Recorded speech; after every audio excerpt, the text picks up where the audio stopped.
भारत में ऐसे केस कम ही देखने को मिलते हैं जिसने सिर्फ कानून या किताबों को नहीं बल्कि पूरे देश के दिल और दिमाग को हिला दिया हो।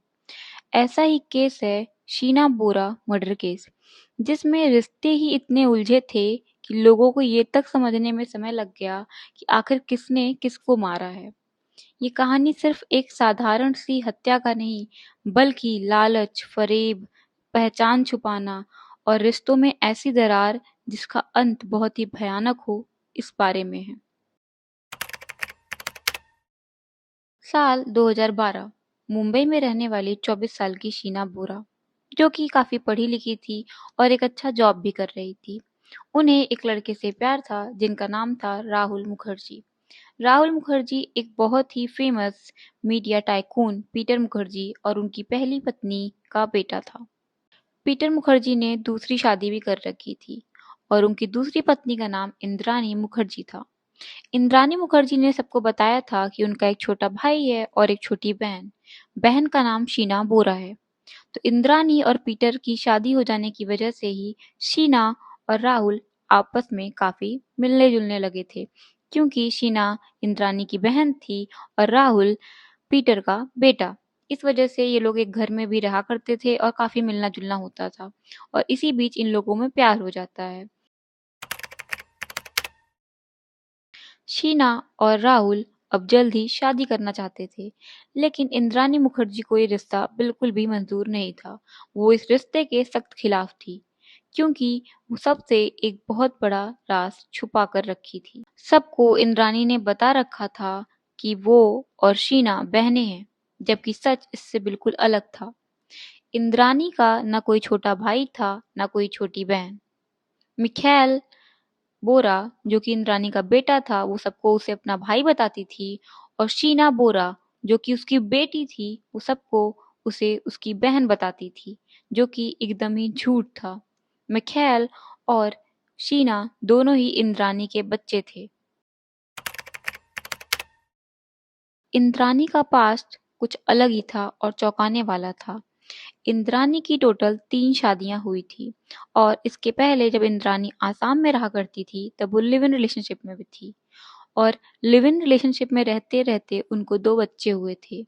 वही 2 बच्चे जिसको आज वो अपना भाई और बहन बता रही थी, शीना और मिखैल। इन दोनों बच्चों के होने के बाद उन लोगों की आपस में नहीं बनती और उनका पार्टनर उन्हें छोड़कर चला जाता है। उन्हें एक बहुत आलीशान और बड़ी जिंदगी जीनी थी, इसलिए इंद्रानी ने अपने दोनों बच्चों को अपने माता-पिता के पास ही छोड़ दिया और वो मुंबई आ गई।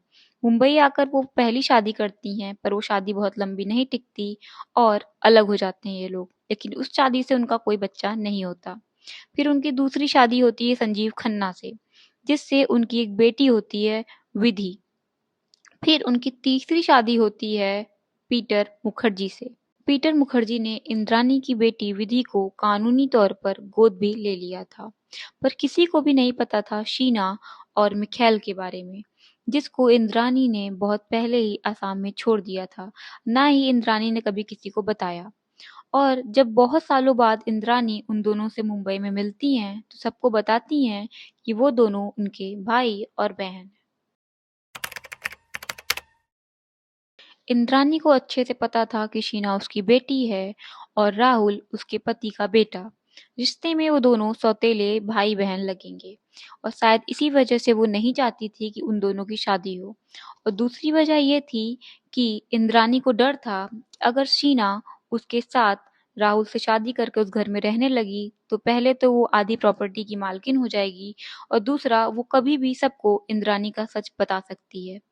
इस डर से वो बिल्कुल भी नहीं चाहती थी कि राहुल और शीना की शादी हो। इंद्रानी ने राहुल और शीना दोनों से बात की, उन लोगों को शादी ना करने के लिए कहा, लेकिन दोनों ने उसकी बात नहीं मानी। वो दोनों सच में बहुत प्यार किया करते थे और वो लोग शादी करना चाहते थे। लेकिन इंद्रानी इस बात से अंदर ही अंदर चिढ़ी जा रही थी, गुस्से से भरी जा रही थी, और इसी के चलते उसने एक बहुत भयानक प्लान बनाया। 24 अप्रैल 2012। इंद्रानी ने शीना को कॉल किया और ये कहा कि बेटा तुम आ जाओ, मैं तुमसे मिलना चाहती हूँ। हमारे बीच जो भी झगड़ा है मैं उसे खत्म करके तुम्हारी शादी राहुल से करवा दूंगी। शीना बहुत खुश हो गई। वो तुरंत ही राहुल को कॉल करती है और बताती है कि वो इंद्रानी मुखर्जी से मिलने जा रही है, अब सब ठीक हो जाएगा। शीना इंद्रानी मुखर्जी से मिलने जाती है पर कभी वापस नहीं आती। अगले दिन राहुल शीना को बहुत कॉल करता है पर शीना का कॉल ही नहीं लगता। फिर राहुल परेशान होकर इंद्रानी मुखर्जी को कॉल करता है। इंद्रानी मुखर्जी राहुल से कहती है कि तुम शीना को भूल जाओ। शीना भी तुम्हें भूलकर अब आगे बढ़ना चाहती है, इसीलिए वो अमेरिका चली गई है। पर राहुल को इस बात पे भरोसा नहीं होता। कुछ दिन बाद राहुल को शीना के नंबर से मैसेज भी आता है कि मैं तुम्हें भूल गई हूँ, हमारे बीच जो कुछ था वो मैं खत्म करती हूँ। मैं अपने लाइफ में कुछ अच्छा करना चाहती हूँ और आगे बढ़ना चाहती हूँ, इसीलिए मैं अमेरिका आ गई हूँ, तुम भी मुझे भूल जाओ। पर राहुल को इन सब बात पे भरोसा नहीं होता कि अचानक से कैसे शीना उससे ब्रेकअप कर रही है और अमेरिका भी चली गई। वो पुलिस स्टेशन जाता है, कंप्लेन करता है। पुलिस वाले इस मामले को इतना सीरियस लेते ही नहीं है। पहले तो वो इंद्रानी मुखर्जी को कॉल करते हैं, शीना के बारे में पूछते हैं। इंद्रानी मुखर्जी उनसे बोल देती है कि शीना अमेरिका चली गई है, वो मान भी जाते हैं। न वो दोबारा कभी शीना के बारे में पता करने की कोशिश ही करते हैं। इंद्रानी शीना के ऑफिस में भी रिजाइन का मेल कर देती है। उसके बाद ऑफिस में भी और सबको, यहाँ तक राहुल को भी लगता है कि सच में शीना सब खत्म करना चाह रही है, वो सच में अमेरिका ही चली गई है। 3 साल तक सब शांत रहता है और सबको यही यकीन होता है कि शीना ठीक है और अमेरिका में है। 2015 में पुलिस वालों को एक अननोन कॉल आता है, एक औरत का, जो बताती है कि शीना बोरा का मर्डर हो चुका है और उसे किसी और ने नहीं, इंद्रानी मुखर्जी ने ही मारा है। पुलिस वाले तुरंत एक्टिव होते हैं और सबसे पहले वो इंद्रानी मुखर्जी के ड्राइवर को पकड़ते हैं। फिर ड्राइवर से अच्छी तरीके से पूछताछ होती है और ड्राइवर ये कबूल कर लेता है कि वो इंद्रानी मुखर्जी और इंद्रानी मुखर्जी का दूसरा पति, जिसका नाम था संजीव खन्ना, उन तीनों ने मिलकर ही शीना बोरा को मारा है। फिर ड्राइवर उस रात की पूरी कहानी बताता है कि जब शीना बोरा इंद्रानी से मिलने आई थी तो उन तीनों ने कैसे शीना को बेहोश किया, फिर उसका गला दबाकर उसे मार डाला। उसके बाद उसे रायगढ़ के जंगलों में ले जाते हैं, उसकी बॉडी को जलाते हैं और जो बॉडी पार्ट नहीं जलते बच जाते हैं उसे वहीं दफना देते हैं। पुलिस वाले तुरंत ड्राइवर को लेकर चलते हैं और उससे बोलते हैं कि वो जगह बताओ जहाँ दफनाया गया था। ड्राइवर बताता है और सच में वहां से कुछ हड्डियां मिलती हैं। फिर उसकी डीएनए टेस्टिंग होती है और ये प्रूफ हो जाता है कि वो शीना बोरा की ही हड्डियां थीं। और तुरंत पुलिस वाले इंद्रानी मुखर्जी, संजीव खन्ना और ड्राइवर को अरेस्ट कर लेते हैं। कुछ दिनों बाद इस केस में पीटर मुखर्जी के शामिल होने का भी अंदेशा होता है और तुरंत ही पीटर मुखर्जी को भी अरेस्ट कर लिया जाता है। हत्या के पीछे जो वजह सामने आई वो थी राहुल और शीना का रिश्ता। शायद फ्यूचर में, जिसकी वजह से लोग ये जान सकते थे कि इंद्रानी शीना की माँ है, बहन नहीं। प्लस उन लोगों को प्रॉपर्टी का लालच भी था और नाम खराब होने का डर। उनको डर था कि उनकी सारी इज्जत और सारी बनी बनाई प्रॉपर्टी, रुतबा सब एक झटके में खत्म हो सकती है। 2017 में इस केस का ट्रायल स्टार्ट होता है। सीबीआई 235 से भी ज़्यादा विटनेस दिखाती है और डीएनए टेस्टिंग से ये प्रूव भी हुआ था कि वो हड्डियां शीना बोरा की ही थी। ये केस फिर भी काफ़ी लंबा खींचा जा रहा है।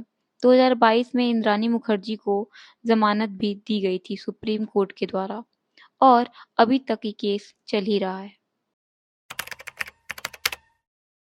इस केस में हम ये देखते हैं कि अगर रिश्ते झूठ के बुनियाद पे बनाए गए हों तो कभी भी नहीं चलते। सच को कितना भी छुपाया जाए वो कभी ना कभी सामने आ ही जाता है। इंद्रानी मुखर्जी ने अपनी पहचान छुपाने के लिए और लालच में अपनी ही बेटी को मार डाला।